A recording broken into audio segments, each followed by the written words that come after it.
L'Action communautaire autonome a lancé sa campagne « Engagez-vous pour le communautaire » à la fin de l'été. Cette mobilisation regroupe 4000 organismes au Québec et près de 300 dans la région. Je suis avec le coordonnateur de la Maison des jeunes de Jonquière et président de la Corporation de développement communautaire des Deux-Rives, Denis Bergeron. Bonjour. Bonjour. Tout d'abord, rappelez-nous les objectifs de la campagne « Engagez-nous pour le communautaire ».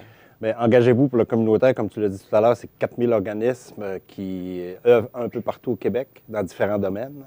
L'objectif, c'est de demander au gouvernement, en premier lieu, de cesser toute la politique d'austérité qui se passe depuis quelques années déjà, et aussi le rehaussement du financement des organismes d'action communautaire autonome.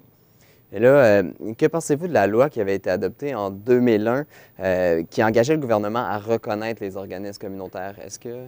Bien, pour nous, c'était un bon pas en avant parce que ça permettait de reconnaître le travail que l'on fait comme organisme autonome, de reconnaître qu'on avait l'autonomie dans nos actions. On ne dépendait pas toujours des politiques gouvernementales, qu'on pouvait adapter notre façon de faire, notre façon de travailler auprès de la population en général plus facilement.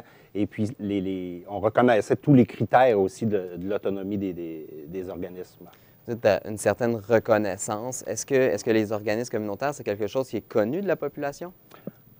Bien, je vous dirais oui et non. C'est souvent reconnu parce qu'on l'utilise, le service, qu'on va faire affaire avec un organisme communautaire. Les gens vont mélanger parfois qu'est-ce que c'est. Ils vont souvent voir l'organisme communautaire comme un organisme de loisirs ou comme la soupe populaire, par exemple. Mais il existe, comme tu l'as dit, ces 4000 organismes qui sont reconnus dans cette politique-là. Vous avez des organismes qui sont en santé et services sociaux, il y en a qui sont en défense de droits, il y en a qui sont pour l'écologie, la protection de la faune, etc., etc. Donc, il y a tellement un spectre qui est large que souvent les gens vont mélanger les choses. Et donc là, ça a permis un peu de venir Bien, ça a confirmer. permis de confirmer et de clarifier certains éléments.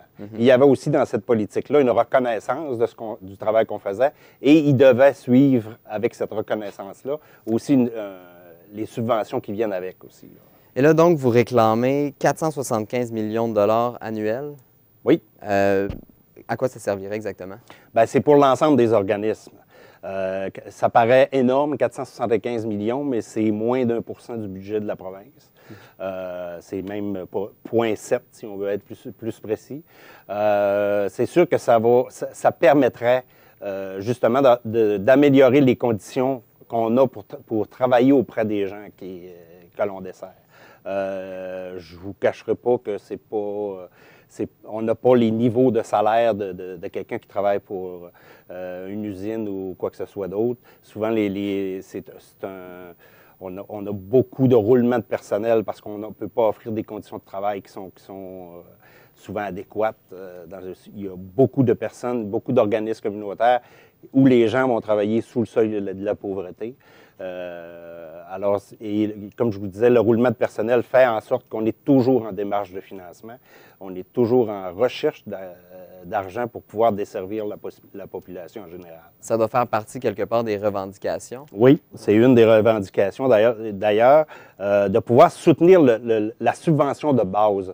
On ne veut pas avoir des subventions par projet. Parce qu'une année, on a réussi à avoir un projet, puis l'année d'après, bien, oups, ce projet-là disparaît, ce fonds-là disparaît.